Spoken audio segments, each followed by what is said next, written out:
This is Newcap News with Jacob Zaire. Good evening and thank you for joining us. Carly, we've sort of been doing some golfing stories all week, but a little bit of a dedication there today. Yes, very much so. This center really wouldn't be where it is today without the help of two people that we will introduce you to in the first segment of sports. Fantastic. We look forward to that. Gerard, what can we look forward to in the weather?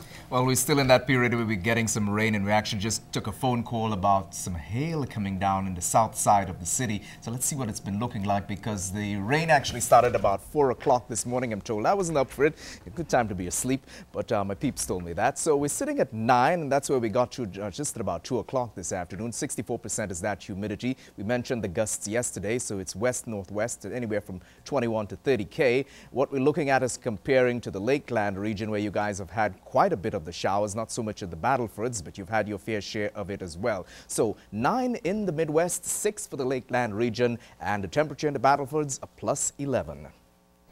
Crews are cleaning up an oil spill at an Imperial Oil site about 35 kilometers northwest of Cold Lake.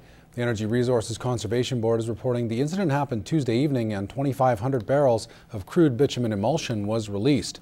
A spokesperson says the cause is unknown and most of the product remained on the leased site. No one was injured. There are no residents in the area and there was no threat to public safety. The town of Vermilion wants residents to be aware. The clarifier at their water treatment plant broke down and is now in the process of being repaired.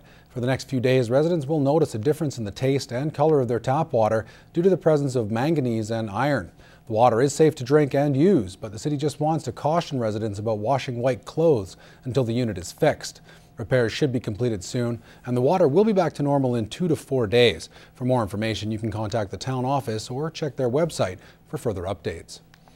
Prairie North Health Region recently hired an independent consultant to study the viability of a primary health care project in Lloydminster. The study came back with 6 recommendations which have been endorsed by the Health Foundation and tabled by Prairie North Health. Jenna Bridges explains. The Prairie North Regional Health Authority originally considered combining services from Alberta and Saskatchewan to create one primary health care network for Lloydminster. Given all the challenges, the dichotomy between the two provinces, the funding formula, the regulations, the legislation, trying to marry the two, it's just too complicated. One of the 6 recommendations by the consulting company was to expand on the primary health care network already existing on the Alberta side of the city. The vision is to add to it and make it bigger so that it will have capacity for anywhere from 12 to 15 family physicians going forward. Another being to build a separate primary health care network in Saskatchewan attached to the current hospital as a means to house more physicians and also serve as a training base. This primary care center is to have capacity for at least 10 physicians, but also has a capacity and facility to accommodate teachings of medical students and all the other healthcare professionals. Other recommendations include a more cohesive service delivery model for the area, addressing issues related to the unique status as a border city, and one focuses on a problem that seems all too familiar. We are 10 doctors short for our population in Lloydminster. We don't have enough family physicians in this community to serve essentially a very rapidly growing population. The 2 separate primary health care networks are in the preliminary stages of planning, and FAN says they're putting physician recruitment and retention at the forefront of issues to tackle. Start that dialogue about development of the primary care center on the Alberta side as well as the primary care on the Saskatchewan side. So that's going to take some time, but again, the more immediate focus for us is really the short-term physician recruitment. Jenna Bridges, Newcap News. It's no secret the baby boomers are getting older. Canada is about to experience one of its largest demographic shifts in history, and the Alzheimer's Society is lobbying policymakers to be proactive. About 4,000 people get diagnosed with some form of dementia every year, but that number is expected to double over the next 20 years. Prairie North Health Region is putting a plan in place to try and help dementia patients get the care they need. Whitney Stinson reports. The Canadian Alzheimer's Society is calling for a national strategy on dementia, but in the meantime, they're lobbying the health regions to put focused dementia departments in place. There's always been the debate, do you integrate or do you segregate? But with the people with these types of behaviors, if you can get them in a smaller unit, it's calmer, there's not the loud noises that could agitate and cause outbursts of behavior. Things are just slowed down. The new dementia ward will be in the Battlefords District Care Centre. They have 30 beds available. And we hope to be able to have interventions and a care plan developed so that we can work with the behaviors and de-escalate the behaviors.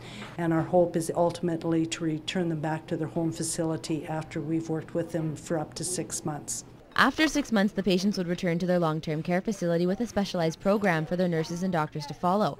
Officials hope this would reduce the number of dementia patients becoming violent or disruptive in their home centers. I think it's that we have the staff that are trained to look after them. They're looking at what are the triggers that cause this behavior, and so they develop a comprehensive care plan to see how to deal with the behaviors. At this point, that is our response on the part of the region to deal with a very important growing problem that we have. The wing isn't quite open yet. It's renovated and ready to go, but there's still 4 residents that need to be moved to another ward before they can start caring for the dementia patients. Whitney Stinson, Newcap News. Only days left to go before the federal election. Candidates are cranking up their campaigning efforts. Jack Haskins traveled up to Meadow Lake to speak with the candidates for the Dauphin-Missinippi-Churchill River riding. For all of the candidates, the massive size of the riding resulted in a grueling campaign effort. Most of your time is spent driving. It's a huge riding, and it's exciting to be able to meet and greet people wherever they are, but at the same time you have to be able to be at every community, which I have been. I'm trying to hit every door, knock on every door, and asking for people's support. I've been door knocking right from Pierceland all the way to Good Soil to Denair Beach and Creighton. To understand the real issues out in the north, you have to meet with the people. You need to understand what the real concerns are, which means going out into the reserves, going out into the remote communities, and campaigning out of pool halls and restaurants just isn't going to cut it. The parties all have different platforms. However, one concern echoed by the people of the riding appears to be the major focus for all of the candidates. There's an 80% high unemployment rate in the north, and a lot of people want opportunities to go out there and work, but also to be engaged. They want to keep their jobs. And I think our government's been really consistent with trying to create jobs and keep the jobs in the communities, like in forestry.